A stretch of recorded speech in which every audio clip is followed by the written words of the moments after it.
Good morning. I'm going to open with the Lord's Prayer in Aramaic. Shall we pray? Awun washmeya nitketeshmach mulkuthag nekwe subiyana kanadashmeya apar haulan lachmasunkana yaumana washwok ben how ben a kanadap hanan shwaken lahayawain la tatlanisiona ella pasan min bisha mithol dilahi malkutha haila tishbokta l'alam almin. Amen. This morning I actually had two titles for my talk. And what's interesting is I got the title over 2 weeks ago. And I thought, that's strange. The Spirit never gives me anything ahead of time. It's always just when it is needed. But in the middle of the night, I heard this, and I woke up because I heard it. And I heard, Lords of the Earth. I thought, you got it, you're catching it, aren't you? Lords of the Earth. And I thought, well, maybe I'm supposed to write a new book. Because that sounds like a title for a new book. Lords of the Earth.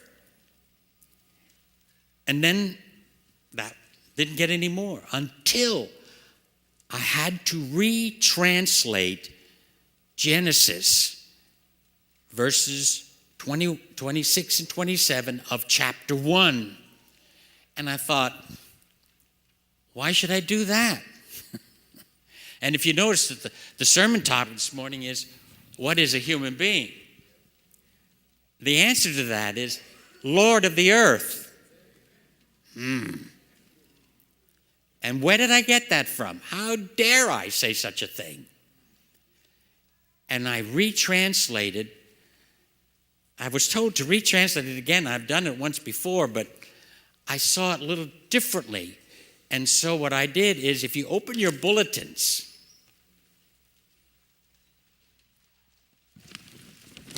well, you know I don't like to stay up here.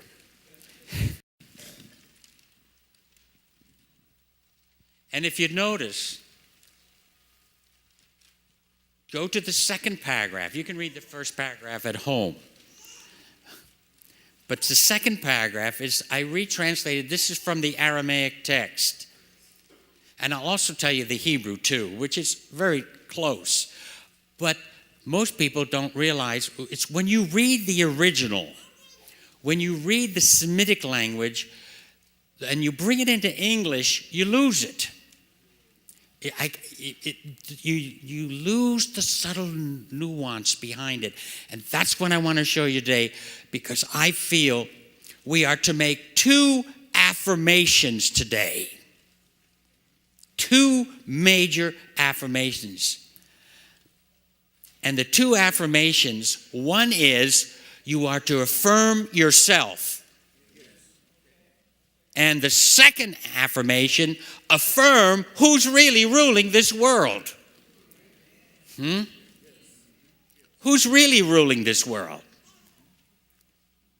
Those are the two. We're going to get to affirming what we need to affirm. And you're to keep it steady regardless of what happens or what you see. We do not go by outward circumstances or the changes that occur in any way, shape, or form, because you see differently, you think differently, you have a different perception of life, of God, and the universe. And that's what you need to affirm when you affirm yourself, when you affirm your true self. Now let's get to it. When this was written, now I can only tell you what scholars say. They really can't prove it, but everyone always talks as if it can be proved. They believe that this was written in the 6th century BCE or BC. 6th century. That's when Israelites were captive in Chaldea, which you normally know as Babylon. They were in captivity. And the ruler of the world was conquering the world and had conquered the last bit of Israel that was left, which was only 2 tribes, which was Judah and Benjamin. The Assyrians had already taken the northern kingdoms, gone. And here, this writer was inspired to see the real meaning of creation and the real role of humanity in this world, though rulers didn't see it that way. Okay? And thank God you're not living then. How would you like to be living in a world where one man conquered the world and one man was the ruler of the world? Huh? And his name was Nebuchadnezzar, and he was mean as can be. Oh, he had his benevolent side too, but he had some meanness too. He was a ruler because they saw all rulers as gods on earth. Even when the Romans began to rule, all the emperors were considered gods and sons of gods. Well, here comes along this Israelite writer. And he gives us this first, what we call the first chapter. You know, he didn't say, this is chapter 1, it belongs in Genesis. He didn't say that at all. He had an insight because he knew what the other cosmologies and other creation stories. You see, when we read the first chapter of Genesis, if you read it at all, which most people are familiar with it because we all know the story of Adam and Eve, and we know the story of creation and how God did it in 6 days and then rested on the 7th, etc., all that. But we don't get it. Why don't we get it? Because we don't see it in its Mesopotamian, ancient Beth Nacharain setting. We don't see it in its setting. And as a result of not seeing it in its setting, we don't get the full impact of it. We can't, because it's not even taught in churches, not even taught in Sunday schools, not taught anywhere. You have to go to universities or you have to research it. And you have to research the cuneiform. Well, you know what they are? They are the clay tablets. And why it's called cuneiform is because it's wedge-shaped letters. They're like wedges. And they were able to decode it. And when they did, they discovered all these different stories of creation. These were in existence before this one was written. And what we call, you have to understand it, there's what we call common motif. In other words, everyone in the ancient world believed a certain way. They all used the number 7. And that's why 7 is so predominant in the Bible. And they also, should I tell you a little more about this? Okay. And you think the writer here, what he does is something utterly amazing. This is why he only uses the word God or the word Allah or Elohim. And the reason he uses that, he uses no name. There is no specific name of God. Not until you get the Adam and Eve story. Then you get Elohim. They say Adonai. But it's really Elohim, Yahweh. And which is a name. Yahweh is a name. Elohim simply means God, deity. No name. A nameless deity means a mystery intelligence. A mystery intelligence. That's what you got to get, a mystery intelligence. And here the writer, oh, there's so much more I want to tell you, but I'm limited in the time. It says here, then God said, let us make humanity in our image as our resemblance. Humanity. Okay. If you're reading Hebrew, it just says Adam, which we say Adam. Adam comes from the word Adamah. That's how you say it in Hebrew. Or as we would say it in English, Adama. And if any of you ever saw the show Battlestar Galactica, oh, that's not spiritual. The head man trying to find the earth was called Adama. Because Adama, or Adama, means the red earth. The red earth. The ground. And so when it's used without an article, in Hebrew, you've got to have an article. Everything has an article in Hebrew. And it should be Ha-Adam, the man. No, when it's just Adam, it means humanity. It means humanity, not man, but all humanity. And that's why I translated, let us make humanity in our image as our resemblance. That's why the other title I use, what is a human being? Now it says, and God said, now who was there to see God saying this?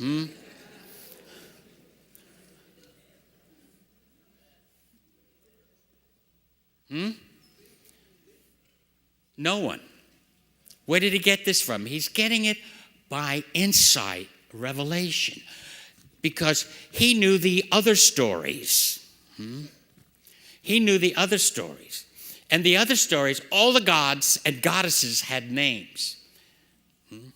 And I don't want to get into it. For instance, when we read the first verse, in the beginning God created the heavens and earth. The minute we read that first verse, we think our earth, we think our heavens where we live today. We don't think in the ancient world how they saw the heavens and how they saw the earth. They didn't see it like we do. They didn't see it round. They didn't see the heavens all over. They didn't know all of that.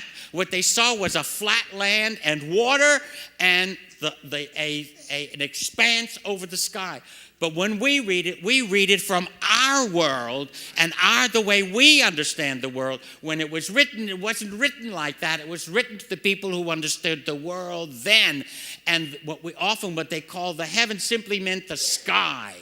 And they always translated it as heavens, and it should be sky, because the writer is coming in and pointing on where we are, what our position in life is, what are real human beings capable of. What are they?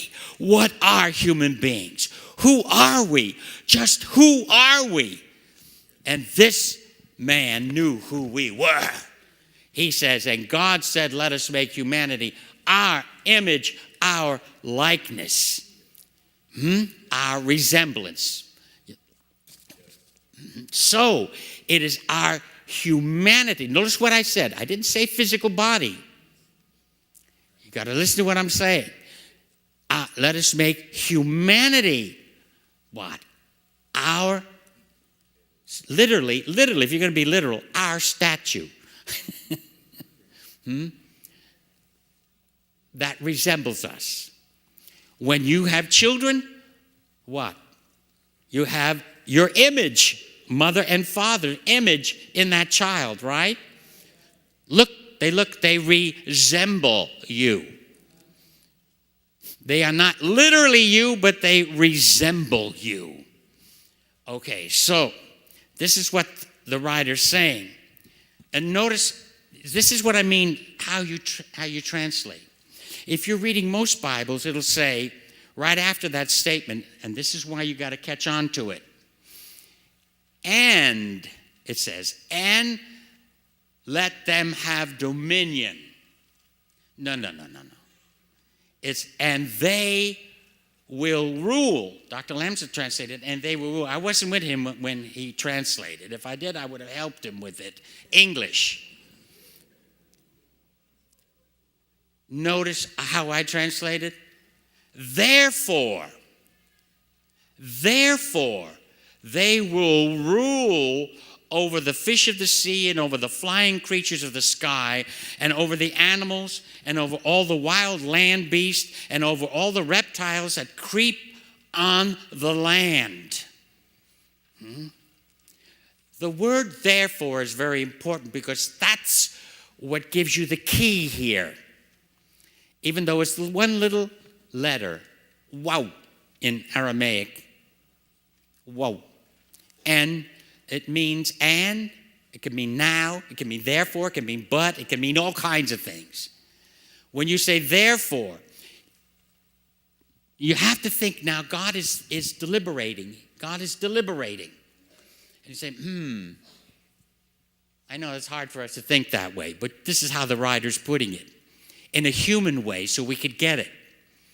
God is deliberating. He's saying, let us make humanity our image and likeness. Therefore, as a result of being my image and likeness, they will rule over the fish of the sea and over the winged creatures of the sky and over the land, wild land beasts and over the reptiles that creep on the land. Which means they will now rule through this image and likeness. You got it? Most people don't get it. In other words, the ruling comes from that God energy.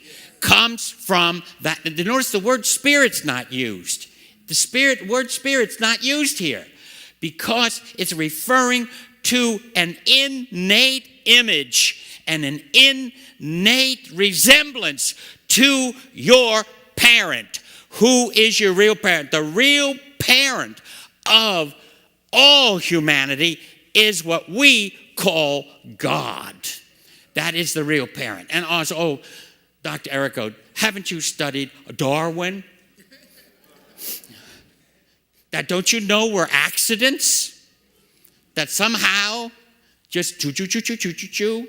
We threw a big soup together and boom, out came this thing, No. And this is what we learn in school. And look, I'm not trying to prove anything, but I got news for you, good news for you. Scientists now are really realizing that we are not an accident. But you know who gets the publicity? And this is why you got to watch what you hear in the newspaper and what you see on TV. Because they always favor one or another. And everyone was talking about Richard Dawkins. You know who he is, right? The great atheist, scientist, the great scientist, Richard Dawkins. And he wrote a book. Oops. Not yet. He wrote a book. And he calls it The Blind Watchmaker. Why the evidence of evolution reveals a universe without a design. And his book got published. He was a great atheist, and still is alive today. Okay? There's another atheist. How come we don't hear him? There's another atheist. His name is Thomas Nagel. Thomas Nagel. He wrote a book, Mind and Cosmos. Mind and Cosmos. Why the materialist, neo-Darwinian concept of nature is almost certainly false.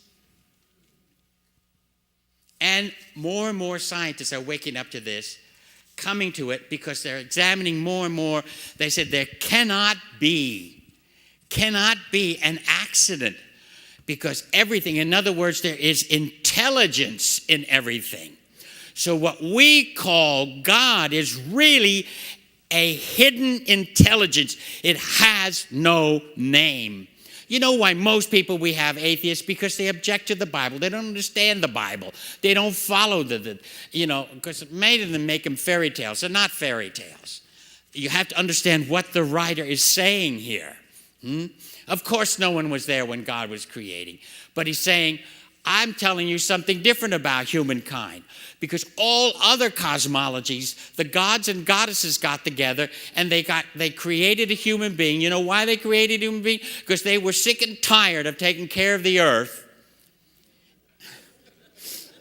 That's the stories. They were sick and tired of taking care of the earth and said, let's make some human beings and let them take care of the earth. We're through with it. They wanted to fool around in the gods, with the other gods and goddesses. Yeah. And even the stories opens up with the water, the sweet water and the salt water, all that. They even have names, Apsu and Tiamat. All of them, all these gods and goddesses had names. And here it just said, no, this intelligence created the heavens and the earth. It's the first time we have the birth of true reason.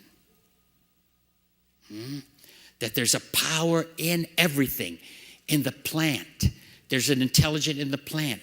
There's an intelligence in our cells. There's an intelligence in the molecular structure of the entire universe. There is intelligence everywhere. Well, where is that? If you have intelligence, what do you have? You have design. You have design. And what are we designed for? What? Therefore, let them rule over. Rule over. The word there in Aramaic is S-H-L-A-T. That's the root. S-H-L-A-T. And it means to have authority. To have authority, to rule over. But the ruling comes through that image and resemblance. That's what people don't get.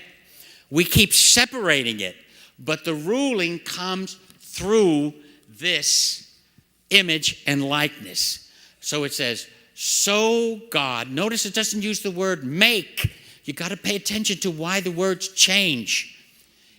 Because God is having a thought. Let us make. Now it's no longer. Now it's action. So God created. And that word create in Aramaic is B-R-A. Bra. Bra. In Hebrew, bara. Same word. Just they pronounce it differently. The root is B-R. We say bra or bara. And we use the word create. But let me tell you, we use an English word, create, for everything. We create things, we do things, But this word in Hebrew and in Aramaic is only used of God. It's only used of God, not what we do. So what he's saying is, and this rabbi gave it a different word. I wish I could say I could translate it. That's why I didn't use it. I used the same word we always use, create. He used the word godded. Because it's an energy coming from this intelligence. From this intelligence. So it's an impartation of intelligence into intelligence. You get it? So you could say, so God godded. Now we have something different in Hebrew. It doesn't say Adam. It says Eth ha-Adam. Eth ah-Adam. Which means this is something so powerful, so creative, so different. The first one was humanity. In Aramaic, the word there in the 26th verse is nasha. They didn't even use Adam. They used nasha to show it's this breathing intelligence. Breathing intelligence. That's why nasha is used. But when here, it goes back, in Aramaic, it goes back to the word Adam. Because it's so strong in Hebrew, Eth ha-Adam. because of the red earth, this earthling, it is so powerful that the intelligence will divide in two and become male, female. Now get this. Hold on, women. Hold on.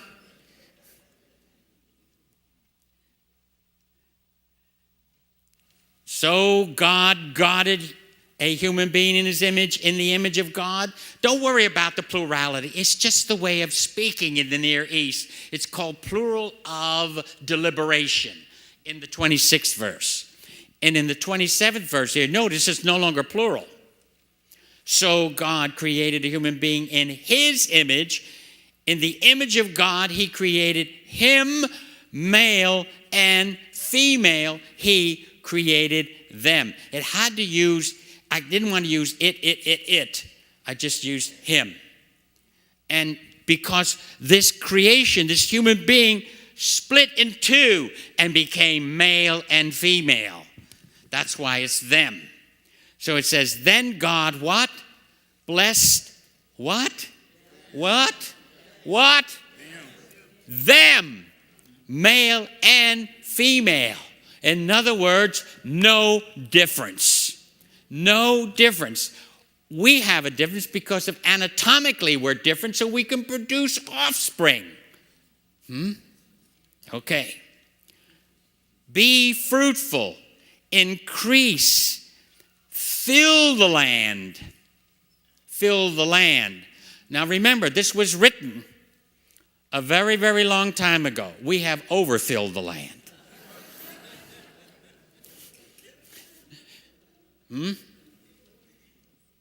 We have. And it says, and master it. That word there in Aramaic and in Hebrew, same word, all these words are the same in Aramaic and Hebrew. And the word, it means to work it. You know, till it, work it. Because this is your land. So, now he's saying this to whom?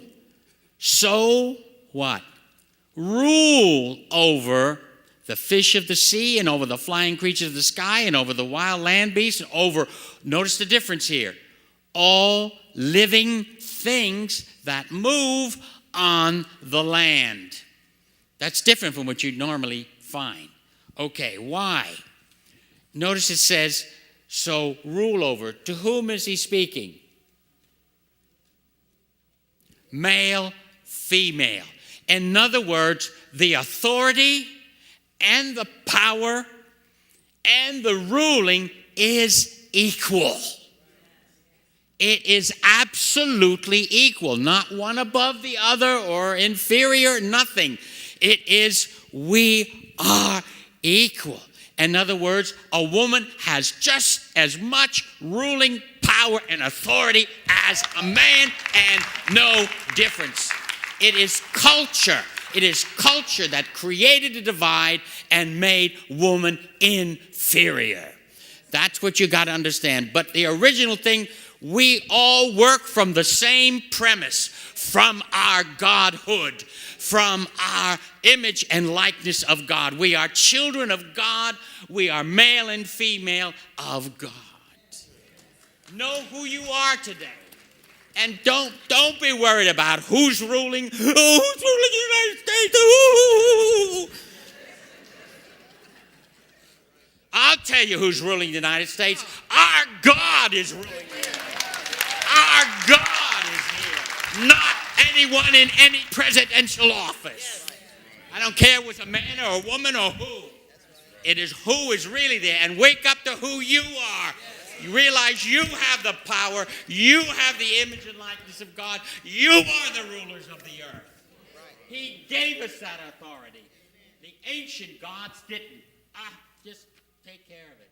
We're through with it. Not this. I put in you what you need to rule. To have authority. That's what you affirm. When you affirm yourself, when you affirm the goodness that's in you, when you affirm the health that's in you, you are affirming the image and likeness of God that God gave you from the very beginning. Oh. And just imagine, when he wrote this, Nebuchadnezzar was ruling the world. And he made sure he took the best of the Israelites, and the rest had to stay in camps. And there was another priest prophet by the name of Ezekiel. And in this camp, he was getting visions from God.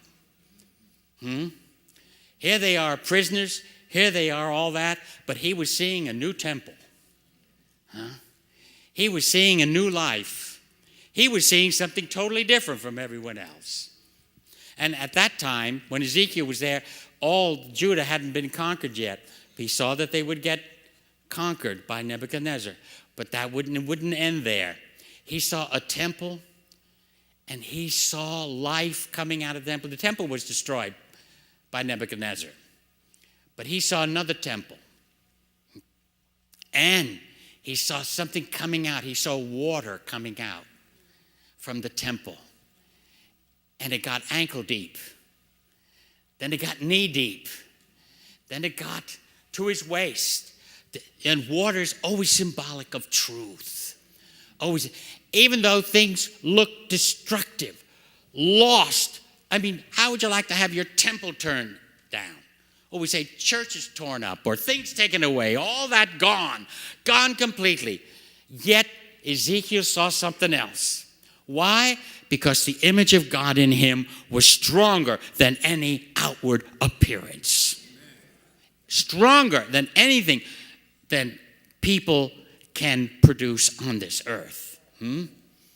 So he saw the temple of God rising, and he saw the truth of God in the midst of it. You know, listen, I've been getting phone calls and I've been getting all kinds of things. People are really worried and scared. And I said, you're forgetting who you are. You're forgetting who you are. Listen to me. You're forgetting who you are. I don't care what happens on the outside. Realize who you are.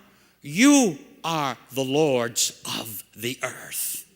You are the Lord of your earth. Your mind has power over all things, including things in your body that go wrong, right? You have power. You think it's the doctor? No, it's not. It's you. It's you. Only you can work with that. You have that power. We were given that. Just think, everything God did. That's what I love about this first story. It is so simple.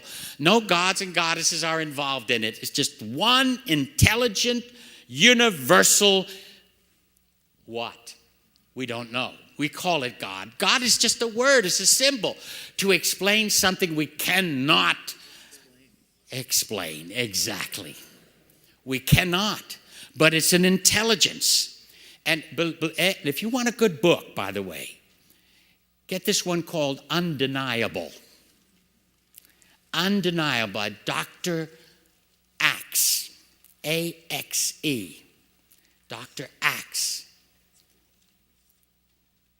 I believe it's Douglas Axe. But just if you go by that, just go to Amazon, type in Undeniable, it'll take you right to it.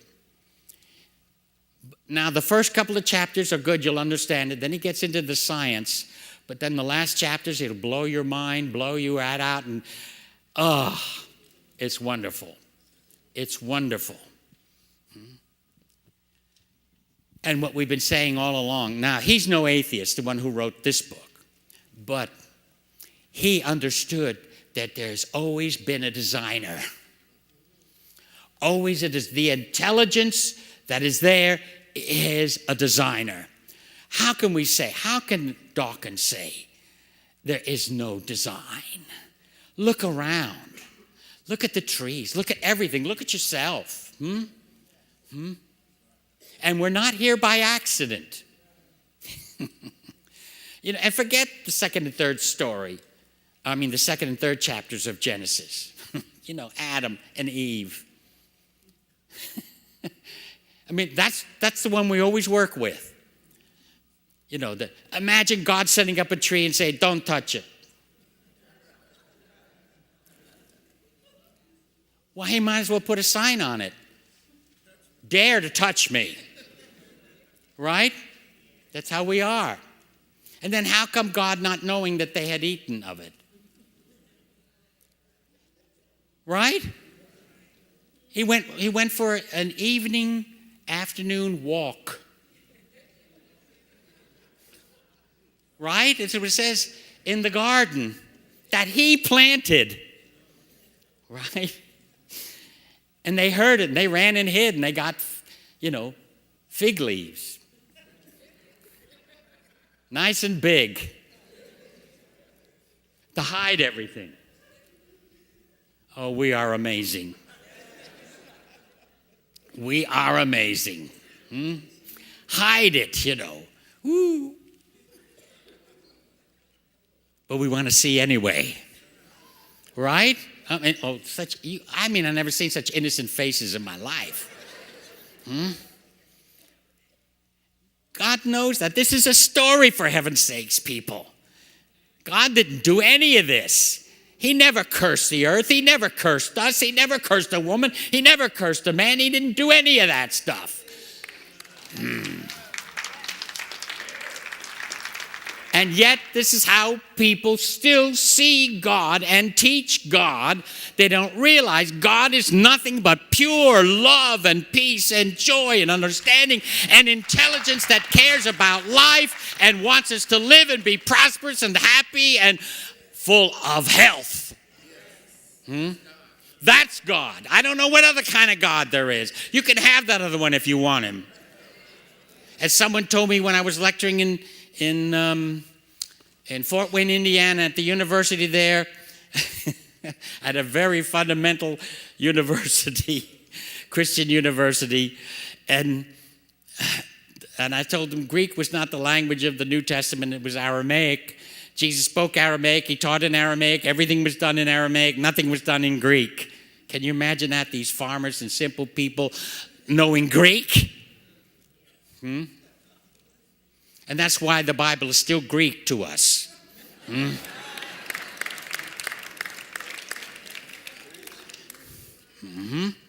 Because we don't understand it from the simple way in which it was written and from the culture and the background. And that's what has cursed us. And we created all these ridiculous doctrines and dogmas and things that have imprisoned us instead of us seeing the true, simple truth of the scriptures that enlighten us, wake us up, and show us who we are, what we are, and that there's only one power and one presence and one authority in the earth, and that is the living God of all humanity.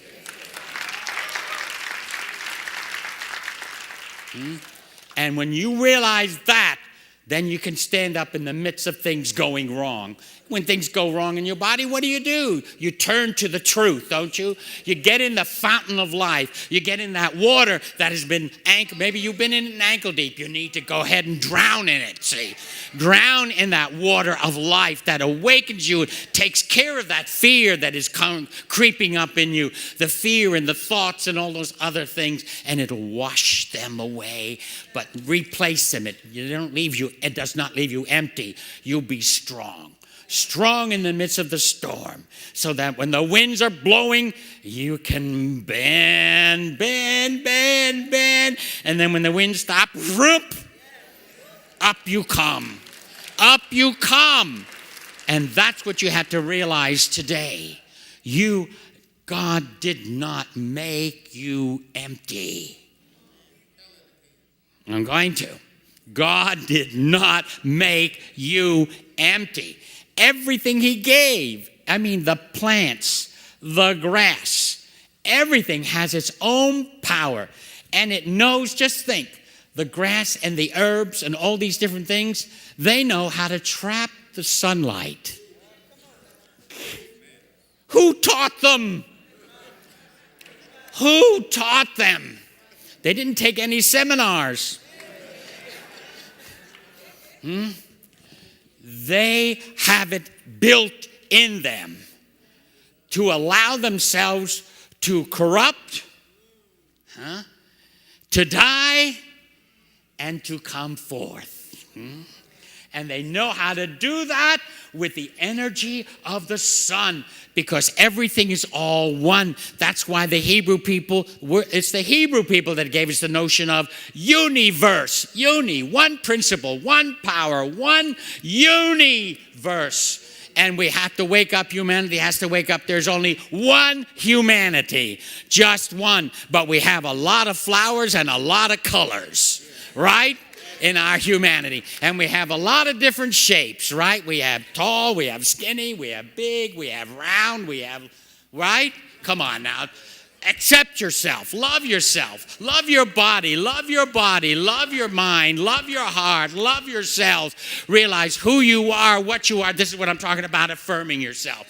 And when things go wrong, affirm yourself and affirm the true ruler of the heavens and the earth. What God did is, he didn't say, rule the heavens. Right? He said, what? Let them rule the fish of the sea. In other words, the earth. The earth. But he's called the God of heaven and earth. That's what Abraham always called him that. The God of heaven and earth.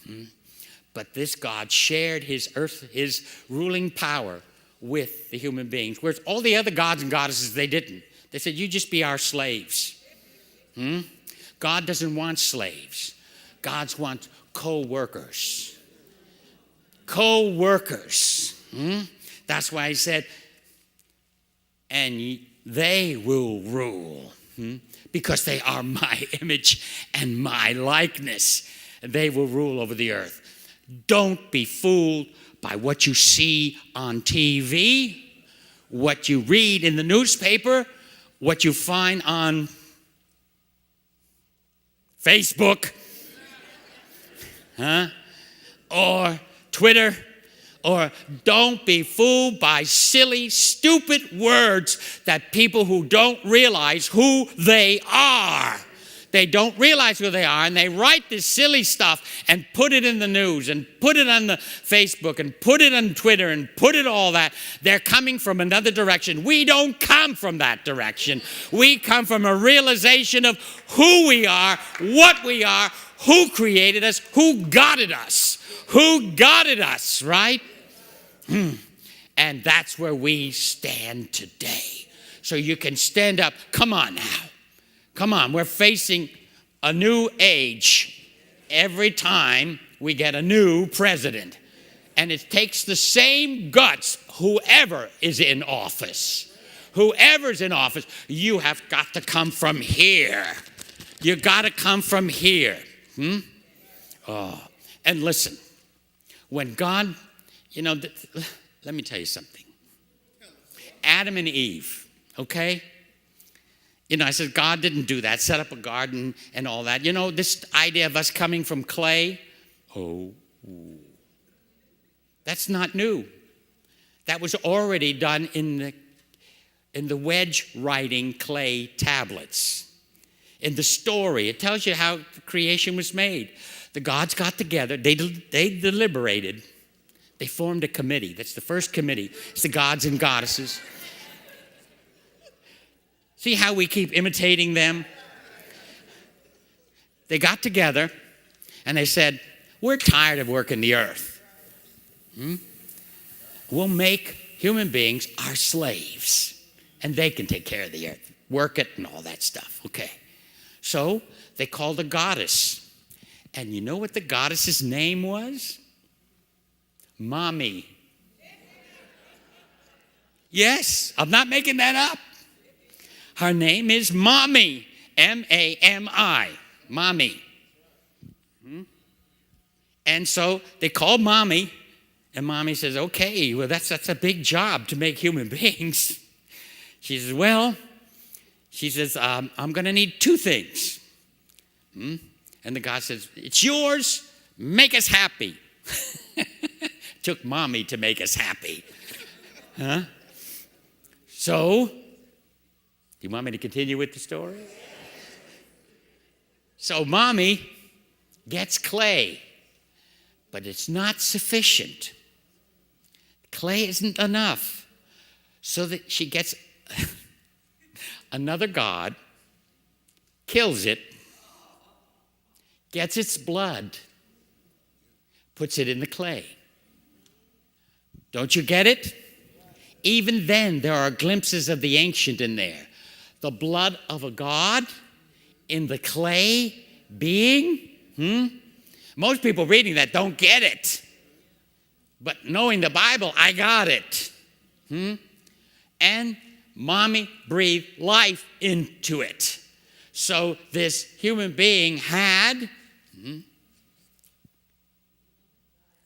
blood, clay, and the breath of a goddess.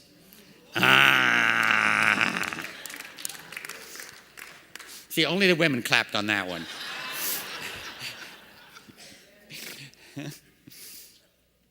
In other words, there was always a sharing of the Godhead.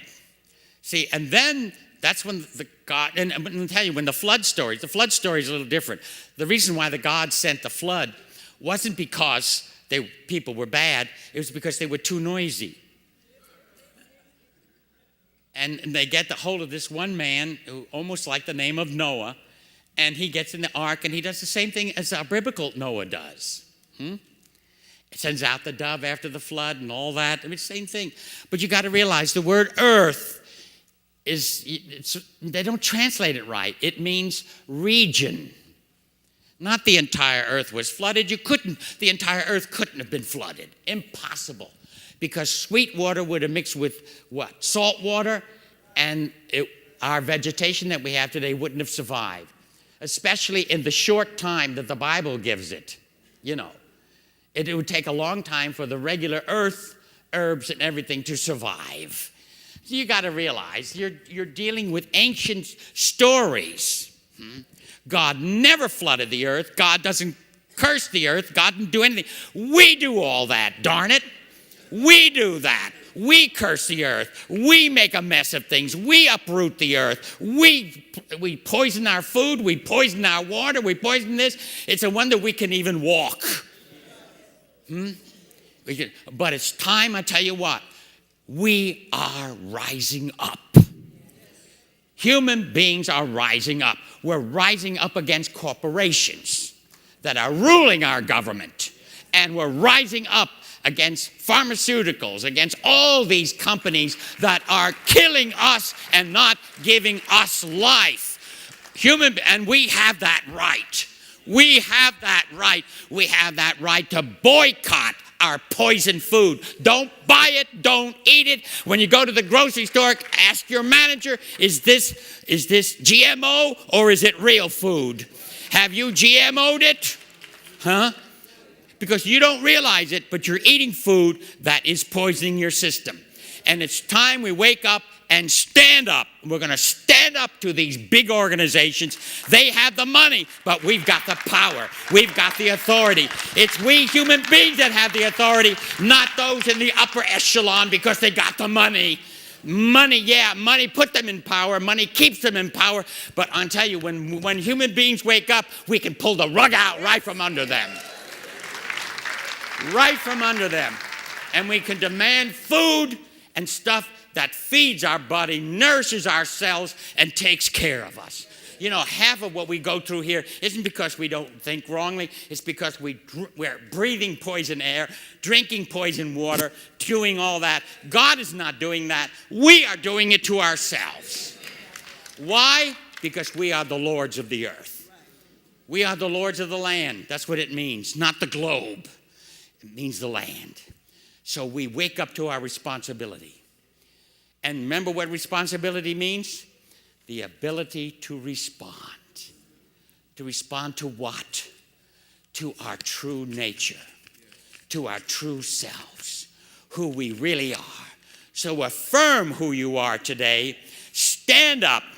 Stand up for your rights. Stand up for what you are, who you are. And know the truth that we are the image and likeness of God. And no one or anything can take that away from you. No minister in any faith, no power in any government, none of that. It's only you have that. Always remember that. Always keep that in mind.